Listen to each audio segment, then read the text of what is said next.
Every word. Day 3. Genesis chapter 25. Abram married another wife whose name was Keturah. She gave birth to Zimran, Jokshan, Medan, Midian, Ishbak, and Shuah. Jokshan was the father of Sheba and Dedan. Dedan's descendants were the Ashurites, Tushites, and Lemunites. Midian's sons were Ephah, Epher, Hanok, Abida, and Eldah. These were all descendants of Abram through Keturah. Abram gave everything he owned to his son Isaac, but before he died, he gave gifts to the sons of his concubines and sent them off to a land in the east away from Isaac. Abram lived for 175 years, and he died at a ripe old age, having lived a long and satisfying life. He breathed his last and joined his ancestors in death. His sons Isaac and Ishmael buried him in the cave of Machpelah, near Mamre, in the field of Ephron, the son of Zohar the Hittite. This was the field Abram had purchased from the Hittites, and where he had buried his wife Sarah. After Abram's death, God blessed his son Isaac, who settled near Beer Lahai Roi in the Negev. This is the account of the family of Ishmael, the son of Abram, through Hagar, Sarah's Egyptian servant. Here is a list by their names and clans of Ishmael's descendants. The oldest was Nabaioth, followed by Kedar, Adbeel, Mishem, Mishma, Duma, Massa, Hadad, Tema, Jetur, Naphish, and Kedema. These 12 sons of Ishmael became the founders of 12 tribes named after them, listed according to the places they settled and camped. Ishmael lived for 137 years. Then he breathed his last and joined his ancestors in death. Ishmael's descendants occupied the regions of Havilah and Tushur, which is east of Egypt in the direction of Ashur. There they lived in open hostility toward all their relatives. This is the account of the family of Isaac, the son of Abram. When Isaac was 40 years old, he married Rebekah, the daughter of Bethuel the Aramean from Padan Aram, and the sister of Laban the Aramean. Isaac pleaded with the Lord on behalf of his wife because she was unable to have children. The Lord answered Isaac's prayer, and Rebekah became pregnant with twins. But the two children struggled with each other in a room. So she went to ask the Lord about it. "Why is this happening to me?" she asked. And the Lord told her, "The sons in your womb will become two nations. From the very beginning, the two nations will be rivals. One nation will be stronger than the other, and your older son will serve your younger son." And when the time came to give birth, Rebekah discovered that she did indeed have twins. The first one was very red at birth and covered with thick hair like fur coat, so they named him Esau. Then the other twin was born with his hand grasping Esau's heel, so they named him Jacob. Isaac was 60 years old when the twins were born. As the boys grew up, Esau became a skillful hunter. He was an outdoorsman, but Jacob had a quiet temperament, preferring to stay at home. Isaac loved Esau because he enjoyed eating the wild game Esau brought home, but Rebekah loved Jacob. One day Jacob was cooking some stew. Esau arrived home from the wilderness, exhausted and hungry. Esau said to Jacob, "I am starved. Give me some of that red stew." This is how Esau got his other name, Edom, which means red. "All right," Jacob replied, "but trade me your rights as the firstborn son." "Look, I'm dying of starvation," said Esau. "What good is my birthright to me now?" But Jacob said, "First you must swear that your birthright is mine." So Esau swore an oath, thereby selling all his rights as a firstborn to his brother Jacob. Then Jacob gave Esau some bread and lentil stew. Esau ate the meal, then got up and left. He showed contempt for his rights as the firstborn.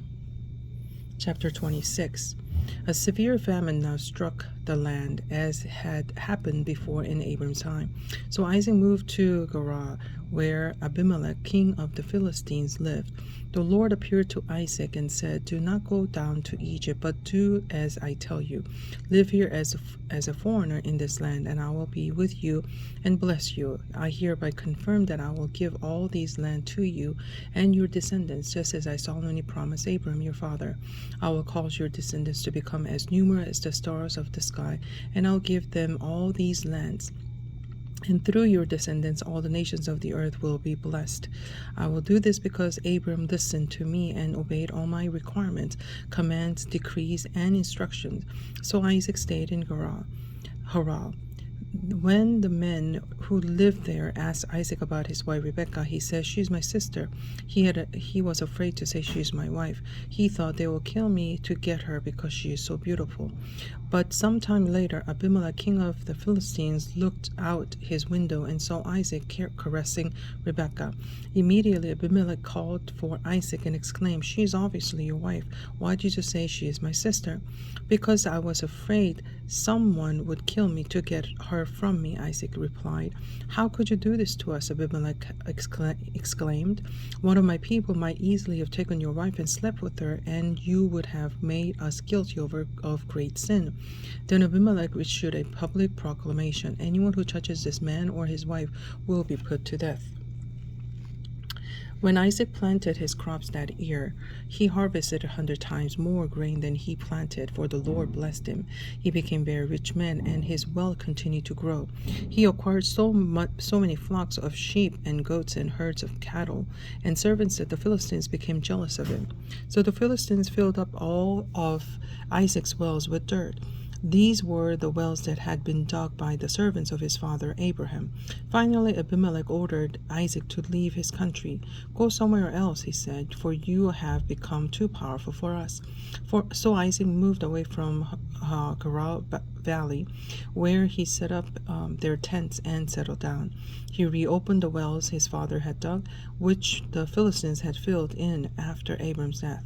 Isaac also restored the names Abraham had given them. Isaac's servants also dug in the Gerar Valley and discovered a well of fresh water.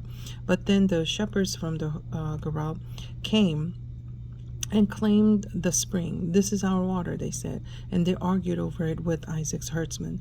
So Isaac named the well Esek, which means argument. Isaac's men then dug another well, but again there was a dispute over it. So Isaac named it Sitnah, which means hostility. Abandoning that one, Isaac moved on and dug another well. This time there was no dispute over it, so Isaac named the place Rehoboth, which means open space. For he said, "At last the Lord has created enough space for us to prosper in this land." From there, Isaac moved to Beersheba, where the Lord appeared to him on the night of his arrival. "I am the God of your father Abraham," he said. "Do not be afraid, for I am with you and will bless you. I will multiply your descendants, and they will become a great nation. I will do this because of my promise to Abraham, my servant." Then Isaac built an altar there and worshipped the Lord. He set up his camp at that place, and his servants dug another well. One day, King Abimelech came from Gerar with his advisor Ahuzeth, and also Phicol, his army commander. "Why have you come here?" Isaac asked. "You obviously hate me since you kicked me off your land." They replied, "We came plainly see that the Lord is with you, so we want to enter into a sworn treaty with you. Let's make a covenant. Swear that you will not harm us, just as we have never troubled you. We have always treated you well, and we sent you away from us in a peace. And now look how the Lord has blessed you." So Isaac prepared a covenant feast to celebrate the treaty, and they ate and drank together. Early the next morning, they each took a solemn oath not to interfere with each other. Then Isaac sent them home again, and they left in peace. That very day, Isaac's servants came and told him about the new well they had dug. "We have found water," they exclaimed. So Isaac named the well Sheba, which means oath. And to this day, the town that grew up there is called Beersheba, which means well of the oath. At the age of 40, Esau married 2 Hittite wives, Judith, the daughter of Beeri, and Basemath, the daughter of Elon. But Esau's wives made the life miserable for Isaac and Rebekah. Chapter 27. One day when Isaac was old and turning blind, he called for Esau, his older son, and said, "My son." "Yes, father," Esau replied. "I am an old man now," Isaac said, "and I do not know when I may die. Take your bow and a quiver full of arrows, and go out into the open country to hunt some wild game for me. Prepare my favorite dish and bring it here for me to eat. Then I will pronounce the blessing that belongs to you, my firstborn son, before I die." But Rebekah overheard what Isaac had said to his son Esau. So when Esau left to hunt for the wild game, she said to her son Jacob, "Listen, I overheard your father say to Esau, 'Bring me some wild game and prepare me a delicious meal. Then I will bless you in the Lord's presence before I die.' Now, my son, listen to me. Do exactly as I tell you. Go out to the flock and bring me 2 fine young goats. I will use them to prepare your father's favorite dish. Then take the food to your father so that he can eat it and bless you before he dies." "But look," Jacob replied to Rebekah, "my brother Esau is a hairy man, and my skin is smooth. What if my father touches me? He will see that I am trying to trick him, and then he'll curse me instead of blessing me." But his mother replied, "Then let the curse fall on me, my son. Just do as what I tell you. Go out and get the goats for me." So Jacob went out and got the young goat for his mother. Rebekah took them and prepared a delicious meal just the way Isaac liked it. Then she took Esau's favorite clothes, which were there in the house, and gave them to her younger son Jacob. So she covered his arms and the smooth part of his neck with the skin of a young goats. Then she gave Jacob the delicious meal, including freshly baked bread. So Jacob took the food to his father. "My father," he said. "Yes, my son," Isaac answered. "Who are you, Esau or Jacob?" "Jacob," he replied. "It's Esau, your firstborn son. I've done as you told me. Here is the wild game. Now sit up and eat it so you can give me your blessing." Isaac asked, "How did you find it so quickly, my son?" "The Lord your God put it in my path," Jacob replied. Then Isaac said to Jacob, "Come closer so I can touch you and make sure that you are really Esau." So Jacob went closer to his father, and Isaac touched him. "The voice is Jacob's, but the hands are Esau's," Isaac said. But he did not recognize Jacob because Jacob's hands felt hairy just like Esau's. So Isaac prepared to bless Jacob. "But are you really my son Esau?" he asked. "Yes, I am," Jacob replied. Then Isaac said, "Now, my son, bring me the wild game. Let me eat it, and then I'll give you my blessing." So Jacob took the food to his father, and Isaac ate it. He also drank the wine that Jacob served him. Then Isaac said to Jacob, "Please come a little closer and kiss me, my son." So Jacob went over and kissed him. And when Isaac caught the smell of his clothes, he was finally convinced, and he blessed his son. He said, "Ah, the smell of my son is like the smell of the outdoors, which the Lord has blessed. From the dew of heaven and the riches of the earth, may God always give you abundant harvests of grain and bountiful new wine. May many nations become your servants, and may they bow down to you. May you be the master over your brothers, and may your mother's sons bow down to you. All who curse you will be cursed, and all who bless you will be blessed." As soon as Isaac had finished blessing Jacob, and almost before Jacob had left his father, Esau returned from his hunt. Esau prepared a delicious meal and brought it to his father. Then he said, "Sit up, my father, and eat my wild game so you can give me your blessing." But Isaac asked him, "Who are you?" Esau replied, "It's your son, your firstborn son, Esau." Isaac began to tremble uncontrollably and said, Then who just served me wild game? I had already eaten it and blessed him just before you came, and yes, that blessing must stand." When Esau heard his father's words, he let out a loud and bitter cry. "Oh, my father, what about me? Bless me too," he begged. But Isaac said, "Your brother was here, and he tricked me. He has taken away your blessing." Esau exclaimed, "No wonder his name is Jacob, for now he has cheated me twice. First he took my rights as the firstborn, and now he has stolen my blessings. Oh, haven't you saved even one blessing for me?" Isaac said to Esau, I have made Jacob your master and have declared that all his brothers will be his servants. I have guaranteed him an abundance of grain and wine. What is left for me to give you, my son? Esau pleaded, but do you have only one blessing? Will my father bless me too? Then Esau broke down and wept. Finally, his father Isaac said to him, you will live away from the richness of the earth and away from the dew of the heaven above. You will live by your sword, and you will serve your brother. But when you decide to break free, you shall shake his yoke from your neck. From then on, Esau hated Jacob because their father had given Jacob the blessing. And Esau began to scheme, I will soon be mourning my father's death. Then I will kill my brother Jacob. But Rebekah heard about Esau's plan, so she sent for Jacob and told him, listen, Esau is consoling himself by plotting to kill you. So listen carefully, my son. Get ready and flee to my brother Laban in Haran. Stay there with him until your brother cools off. When he calms down and forgets that what you have done to him, I'll send for you to come back. Why should I lose both you in one day? Then Rebekah said to Isaac, I am sick and tired of these local Hittite women. I would rather die than see Jacob marry one of them. Chapter 28. So Isaac called for Jacob and blessed him and said, you must not marry any of these Canaanite women. Instead, go at once to Padan Aram, to the house of your grandfather Bethuel, and marry one of your uncle Laban's daughter. May God Almighty bless you and give you many children, and may your descendants multiply and become many nations.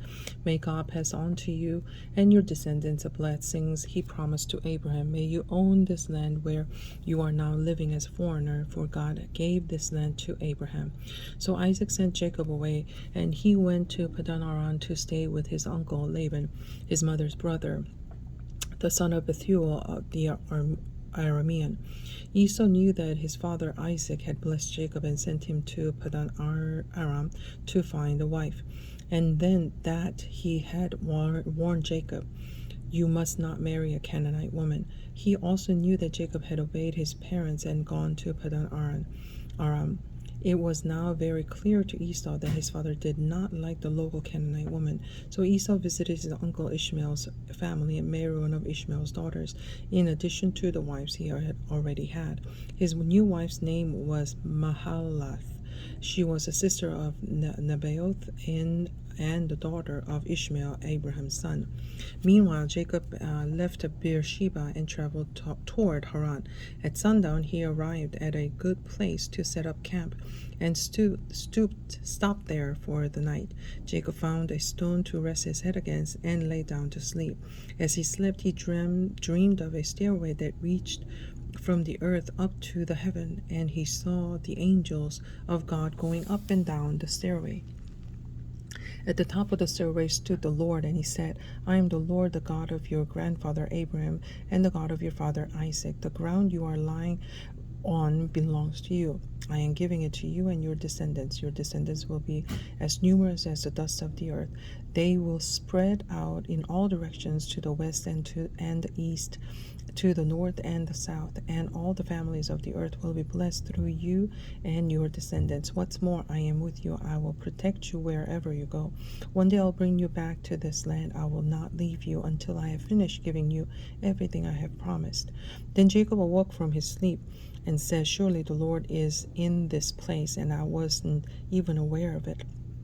But he was also afraid and said, what an awesome place this is. It is none other than the house of God, the very gateway to heaven. The next morning Jacob got up very early. He took the stone he had rested his head against and set it upright as a memorial pillar. Then he poured olive oil over it. He named the place Bethel, which means house of God, although it was previously called Luz. Then Jacob made this vow, if God will indeed be with me and protect me on this journey, and if he will provide me with food and clothing, and if I return safely to my father's home, then the Lord will certainly be my God, and this memorial pillar I have set up will become a place of worship in God, and I will present to God 10th of everything he gives me. Chapter 29.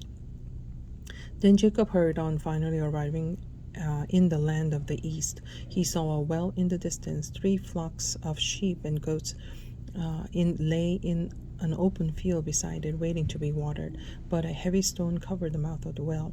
It was the custom there to wait for all the flocks to arrive before removing the stone and watering the animals. Afterward, the stone would be placed back over the mouth of the well. Jacob went over to the shepherds and asked, "Where are you from, my friends?" "We are from Haran," they answered. "Do you know a man there named Laban, the grandson of Nahor?" he asked. "Yes, we do," they replied. "Is he doing well?" Jacob asked. "Yes, he is well," they answered. "Look, here comes his daughter Rachel with the flock now." Jacob said, "Look, it's still broad daylight, too early to round up the animals. Why don't you water the sheep and goats so they can get back out to pasture?"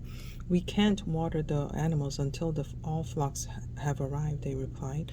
Then the shepherds removed the stone from the mouth of the well, and we watered all the sheep and goats.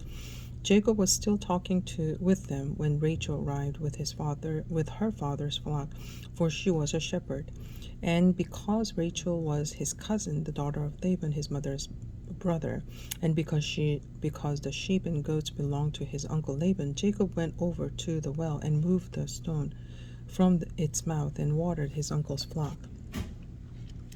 Then Jacob kissed Rachel, and he wept aloud. He explained to Rachel that he was her cousin on her father's side, the son of her aunt Rebekah. So Rachel quickly ran and told her father Laban.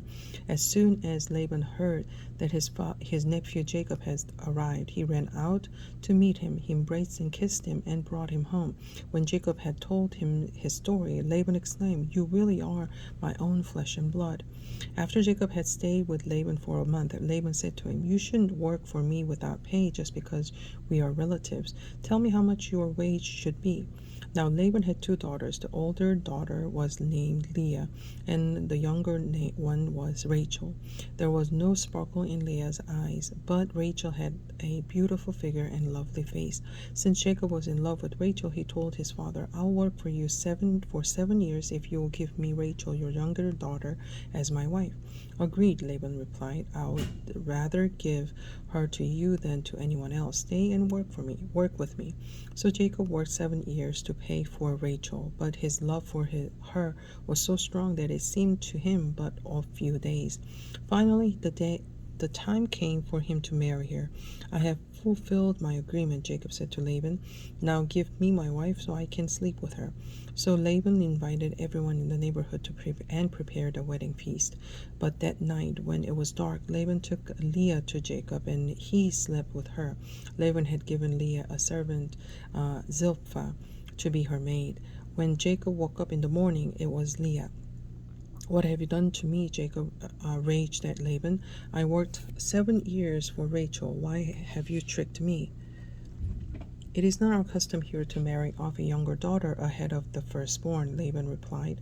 "But wait until the bridal week is over, then we'll give you Rachel too, provided you promise to work another 7 years for me." So Jacob agreed to work 7 more years. A week after Jacob married Leah, Laban gave Rachel too. Laban gave Rachel a servant, Bilhah, to be her maid. So Jacob slept with Rachel too, and he loved her much more than Leah. So he then stayed and worked for Laban another 7 years. When the Lord saw that Leah was unloved, he enabled her to have children, but Rachel could not conceive. So Leah became pregnant and gave birth to a son. She named him Reuben, for she said, "The Lord has noticed my misery, and now my husband will love me." She soon became pregnant again and gave birth to another son. She named him Simeon, for she said, "The Lord heard that I was unloved and has given me another son." Then she became pregnant a 3rd time and gave birth to another son. His name was Levi, for she said, "Surely this time my husband will feel affection for me, since I have given him 3 sons. Once again Leah became pregnant and gave birth to another son.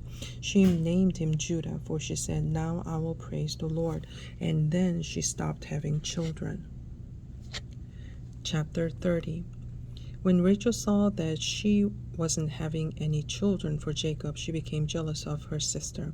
She pleaded with Jacob, "Give me children or I'll die." Then Jacob became furious with Rachel. "Am I God?" He's the one who has kept you from having children. Then Rachel told him, take my maid Bilhah and sleep with her. She will bear children for me, and through her I can have a family too.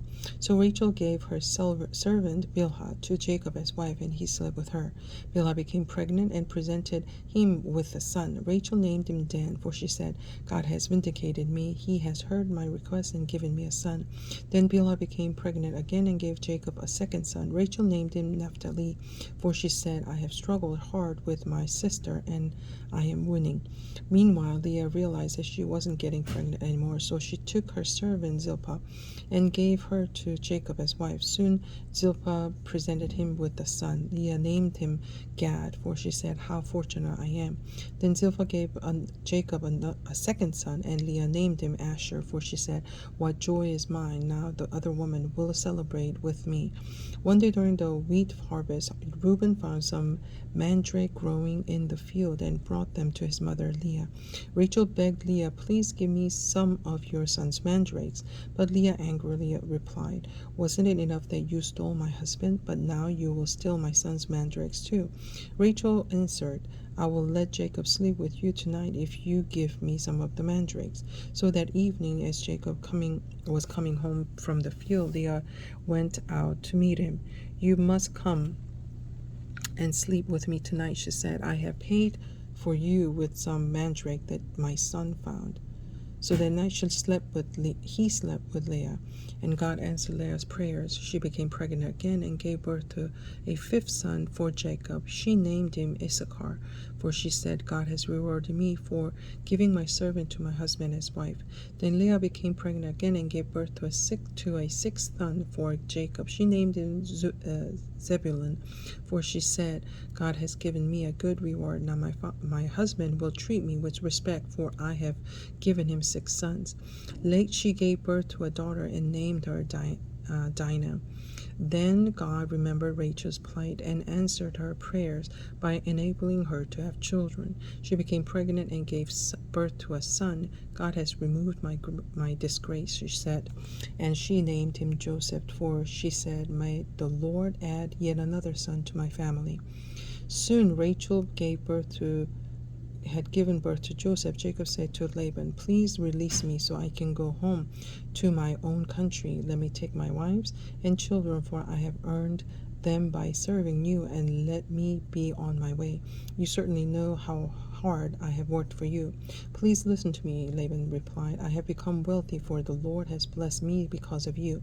Tell me how much I owe you. Whatever it is, I'll pay it. Jacob replied, you know how hard I've worked for you, and how your flocks and herds have grown under my care. You had little indeed before I came, but your wealth has increased enormously. The Lord has blessed you through everything I've done. But now, what about me? When can I start providing for my own family? What wages do you want? Laban asked. Again, Jacob replied, don't give me anything, just do this one thing, and I'll continue to tend and watch over your flocks. Let me inspect your flocks today and remove all the sheep and goats that are speckled and spotted, along with all the black sheep. Give these to me as my wages.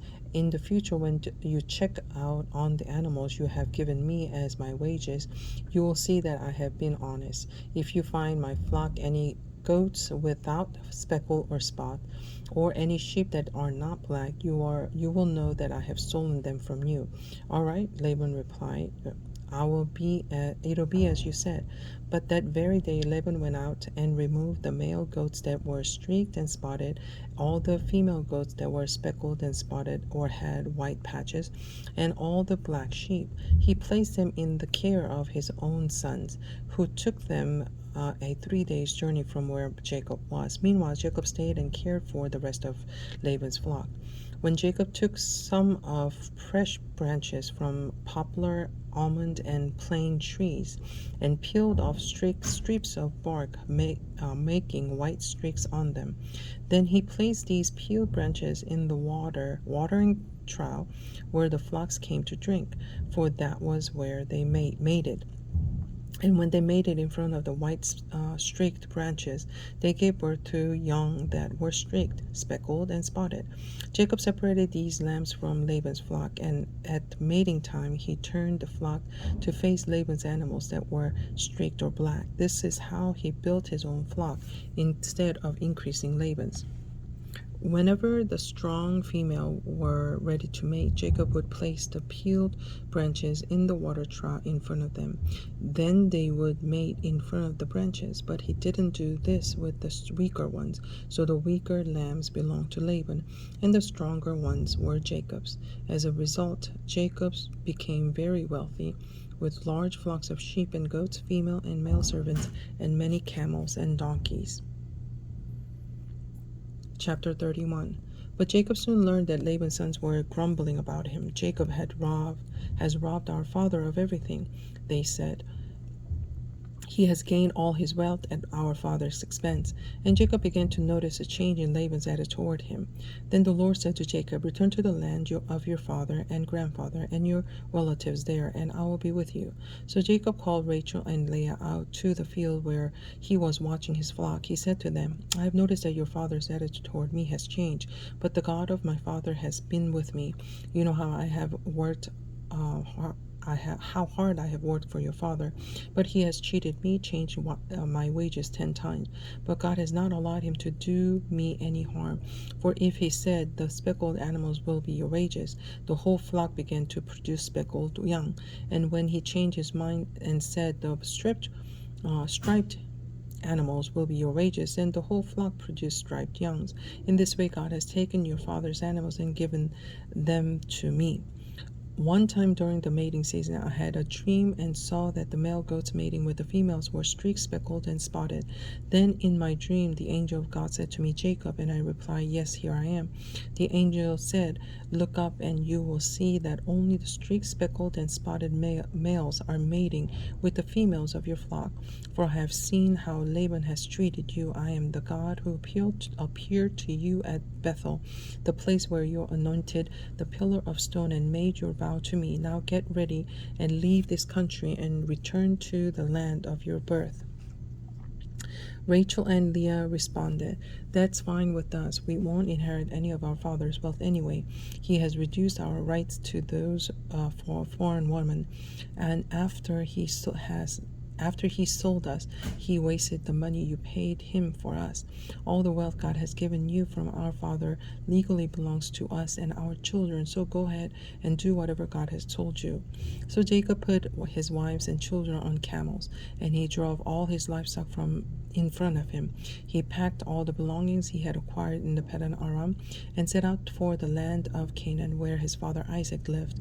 At the time they left, Laban was some distance away, shearing his sheep. Rachel stole her father's household idol and took them with her. Jacob outwitted Laban with the Aramean, for they set out secretly and never told Laban they were leaving. So Jacob took all his possessions with him and crossed the Euphrates River, heading for the hill country of Gilead. 3 days later, Laban was told that Jacob had fled, so he gathered a group of his relatives and set out in hot pursuit. He caught up with Jacob 7 days later in the hill country of Gilead.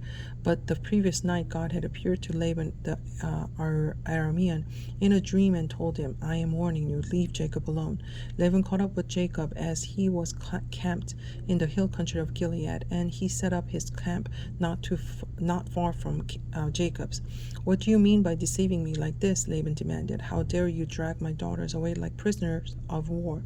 Why did you slip away secretly? Why did you deceive me? And why didn't you say you wanted to leave? I would have given you a farewell feast with singing and music accompanied by tambourines and harp. Why didn't you let me kiss my daughters and grandchildren and tell them goodbye? You have acted very foolishly. I could destroy you, but the God of your father appeared to me last night and warned me, 'Leave Jacob alone.' I can understand your feelings that you must go and your intense longing for your father's home, but why have you stolen my gods?" "I rushed away because I was afraid," Jacob answered. "I thought you would take your daughters from me by force. But as for your gods, you see if you can find them and let the person who has taken them die. And if you find anything else that belongs to you, identify it before all these relatives of ours, and I'll give it back." But Jacob did not know that Rachel had stolen household idols.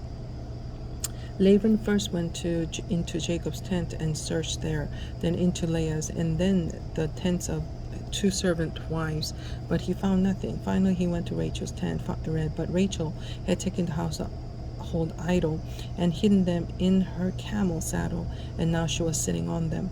When Laban had thoroughly searched her tent without finding them, she said to her father, "Please, sir, forgive me if I don't get up for you. I am having my monthly period." So Laban continued his search, but he could not find the household idols. Then Jacob became very angry, and he challenged Laban. "What's my crime?" he demanded. "What have I done wrong to make you chase after me as though I were a criminal? You have rummaged through everything I own. Now show me what you have found that belongs to you. Set it out here in front of us before our relatives who are all to see. Let them judge between us. For 20 years I have been with you, caring for your flocks. In all that time, your sheep and goats never miscarried. In all those years, I never used a single ram of yours for food. If any were attacked and killed by wild animals, I never showed you the carcass and asked you to reduce the count of your flock. No, I took the loss myself. You made me pay for even stolen animals, whether it was taken in broad daylight or in dark of night. I worked for you through the scorching heat of the day and through cold and sleepless nights. Yet for 20 years I slaved in your house. I worked for 14 years earning your 2 daughters, and then 6 more years for your flock. And you charged me, and you changed my wages 10 times. In fact, if the God of my father had not been on my side, the God of Abraham and the fearsome God of Isaac, you would have sent me away empty-handed. But God has seen your abuse and my hard work. That's why he appeared to you last night and rebuked you." Then Laban replied to Jacob, "These women are my daughters, these children are my grandchildren, and these flocks are my flocks. In fact, everything you see is mine. But what can I do now about my daughters and their children? So come, let's make a covenant, you and I, and it will be a witness to our commitment." So Jacob took a stone and set it up as a monument. Then he told his family members, "Gather some stones." So they gathered stones and piled them in heap.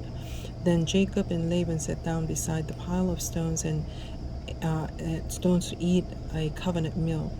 To commemorate the event, Laban called the place Jagar Sahadutha, which means witness pile in Aramaic, and Jacob called it Galeed, which means witness pile in Hebrew. Then Laban declared, "This pile of stone will stand as a witness to remind us of the covenant we have made today." This explains why it was called Galeed, which means witness pile, but it was also called Mizpah, which means watchtower. For Laban said, "May the Lord keep watch between us to make sure that we keep this covenant when we are out of each other's sight. If you mistreat my daughters or if you marry other wives, God will see it, even if no one else does. He is a witness to this covenant between us. See this pile of stones," Laban continued, "and see this monument I have set between us. They stand between us as witness of our vows. I will never pass this pile of stone to harm you, and you must never pass these stones or this monument to harm me. I call on the God of our ancestors, the God of your grandfather Abraham, and the God of my grandfather Nahor to serve as a judge between us." Jacob took an oath before the fearsome God of his father Isaac to respect the boundary line. Then Jacob offered a sacrifice to God there on the mountain and invited everyone to a covenant feast. After they had eaten, they spent the night on the mountain. Laban got up early the next morning, and he kissed his grandchildren and his daughters and blessed them. Then he left and returned home. Chapter 32. As Jacob started on his way again, angels of God came to meet him. When Jacob saw them, he exclaimed, "This is God's camp." So he named the place Mahanaim. Then Jacob sent messengers ahead of him to his brother Esau, who was living in the region of Seir in the land of Edom. He told them, "Give this message to my master Esau. Humble greetings from your servant Jacob. Until now I have been living with Uncle Laban, and now I own cattle, donkeys, flocks of sheep and goats, and many servants, both men and women. I have sent these messengers to inform my lord of my coming, hoping that you will be friendly to me." After delivering the message, the messengers returned to Jacob and reported, "We met your brother Esau, and he is already on his way to meet you with an army of 400 men." Jacob was terrified at this news. He divided his household along with the flocks and herds and camels into two groups. He thought, if Esau meets one group and attacks it, perhaps the other group can escape. Then Jacob prayed, "O God of my grandfather Abraham and God of my father Isaac, O Lord, you told me, return to your own land and to your relatives, and you promised me I will treat you kindly. I am not worthy of all the unfailing love and faithfulness you have shown to me, your servant. When I left home and crossed the Jordan River, I owned nothing except a walking stick. Now my household fills two large camps. O Lord, please rescue me from the hand of my brother Esau. I am afraid that he is coming to attack me, along with my wives and children. But you promised me I will surely treat you kindly and will multiply your descendants until they become as numerous as stars of the sea shore, too many to count." Jacob stayed where he was for the night. Then he selected these gifts from his possessions to present to his brother Esau: 200 female goats, 20 male goats, 20 ewes, 20 rams, 30 female camels with their young, 40 cows, 10 bulls, 20 female donkeys, and 10 male donkeys. He divided these animals into herds and assigned each to different servants. Then he told his servants, "Go ahead of me with these animals, but keep some distance between the herds." He gave these instructions to the men leading the first group: "When my brother Esau meets you, and he will ask, whose servants are you? Where are you going? Who owns these animals?" You must reply, "They belong to your servant Jacob, but they are a gift for his master Esau. Look, he's coming right behind us." Jacob gave the same instruction to the second and third herdsmen, to all who follow behind the herds. "You must say the same thing to Esau when you meet him, and be sure to say, 'Look, your servant Jacob is right behind us.'" Jacob thought, "I'll try to appear to him by sending gifts ahead of me. When I see him in person, perhaps he will be friendly to me." So the gifts were sent on ahead, while Jacob himself spent the night in the camp. During the night, Jacob got up and took his 2 wives, his 2 servant wives, and his 11 sons, and crossed the Jabbok River with them. After taking them to the other side, he sent over all his possessions. This left Jacob all alone in the camp, and a man came and wrestled with him until the dawn began to break. When the man saw that he would not win the match, he touched Jacob's hip and wrenched it out of its socket. Then the man said, "Let me go, for the dawn is breaking." But Jacob said, "I will not let you go unless you bless me." "What is your name?" the man asked. He replied, "Jacob." "Your name will no longer be Jacob," the man told him. "From now on you will be called Israel, because you have fought with God and with men and have won." "Please tell me your name. Why do you want to know my name?" the man replied. Then he blessed Jacob there. Jacob named the place Peniel, which means face of God. For he said, "I have seen God face to face, yet my life has been spared." The sun was rising as Jacob left Peniel, and he was limping because of the injury to his hip. Even today, the people of Israel don't eat the tendon near the hip socket because of what happened that night when the man strained the tendon of Jacob's hip. Chapter 33. Then Jacob looked up and saw Esau coming with his 400 men. So he divided the children among Leah, Rachel, and his 2 servant wives. He put the servants' wives and children at the front, Leah and her children next, and Rachel and Joseph last. And Jacob went on ahead. As he approached his brother, he bowed to the ground 7 times before him. Then Esau ran to meet him and embraced him. threw his arms around his neck and kissed him, and they both wept. And Esau looked at the woman and children and asked, "Who are these people with you?" "These are the children God has graciously given to me, your servant," Jacob replied. Then the servant wives came forward with their children and bowed before him. Next came Leah with her children, and they bowed before him. Finally, Joseph and Rachel came forward and bowed before him. "And what were the flocks and herds I met as I came?" Esau asked. Jacob replied, "They are a gift, my lord, to ensure your friendship. My brother, I have plenty." Esau answered, "Keep what you have for yourself." But Jacob insisted, "No, if I have found favor with you, please accept these gifts for me. And what a relief to see your friendly smile. It is like seeing the face of God. Please take these gifts I have brought for you, for God has been very gracious to me. I have more than enough." And because Jacob insisted, Esau finally accepted the gift. "Well," Esau said, "let's be going. I will lead the way." But Jacob replied, "You can see, my lord, that some of the children are very young, and the flocks and herds have their young too. If they are driven too hard, even for one day, all the animals could die. Please, my lord, go ahead of your servant. We will follow slowly at a pace that is comfortable for the livestock and children. I'll meet you at Seir." "All right," Esau said, "but at least let me assign some of my men to guide and protect you." Jacob responded, "That is not necessary. It is enough that you've received me warmly, my lord." So Esau turned around and started back to Seir and that same day. Jacob, on the other hand, traveled on to Succoth. There he built himself a house and made shelters for his livestock. That is why the place is named Succoth, which means shelters. Later, having traveled all the way from Padan Aram, Jacob arrived safely at the town of Shechem in the land of Canaan. There he set up a camp outside the town. Jacob bought a plot of land where he camped from the family of Hamor, the father of Shechem, for 100 pieces of silver, and there he built an altar and named it El Elohe Israel. Chapter 34. One day Dinah, the daughter of Jacob and Leah, went to visit some of the young women who lived in the area. But when the local prince, Shechem, son of Hamor, the Hivite, saw Dinah, he seized her and raped her. But then he fell in love with her, and he tried to win her affection with tender words. He said to his father Hamor, "Get me this young girl, I want to marry her." Soon Jacob heard that Shechem had defiled his daughter Dinah. But since his sons were out in the field herding his livestock, he said nothing until they had returned. Hamor, Shechem's father, came to discuss the matter with Jacob.